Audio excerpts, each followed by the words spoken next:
જો પગલાં નહીં લો તો 2027માં યુપીમાં હારીશું. ભાજપના એમએલએ મોદી સરકારને આપી ચેતવણી. ભાજપના જ ધારાસભ્ય રમેશચંદ્ર મિશ્રાનો એક વિડીયો સોશિયલ મીડિયા પર વાયરલ થઈ રહ્યો છે, જેમાં ધારાસભ્ય પોતાની જ યોગી સરકાર પર સવાલ ઉઠાવતા જોવા મળી રહ્યા છે. ધારાસભ્ય મિશ્રાનું કહેવું છે કે જો સ્થિતિ આવી જ રહી તો 2027માં યુપીમાં ભારતીય જનતા પાર્ટીની સરકાર નહીં બની શકે.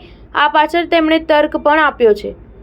તેમનું કહેવું છે કે જ્યાં સુધી કેન્દ્ર આ મામલે હસ્તક્ષેપ નહીં કરે ત્યાં સુધી સરકાર નહીં બને. છેલ્લી લોકસભા ચૂંટણીમાં ભાજપનું પ્રદર્શન ખરાબ રહ્યું હતું.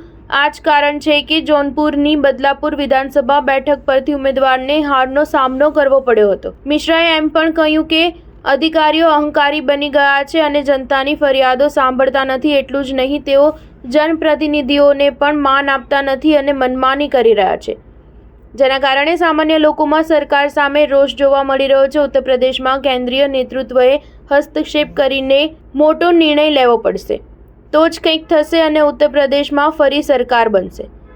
અન્યથા વર્તમાન માહોલ પરથી લાગે છે કે 2027માં પણ સરકાર નહીં બને.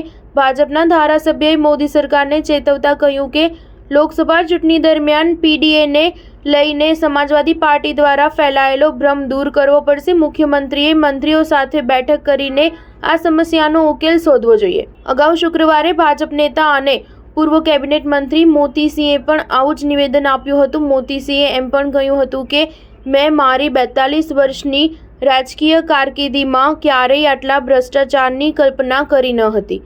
આજે સૌથી વધુ ભ્રષ્ટાચાર યુપીના પોલીસ સ્ટેશનો અને તાલુકાઓમાં થઈ રહ્યો છે. સ્ટાર ન્યૂઝ 7 હંમેશા સચ્ચાઈની સાથે.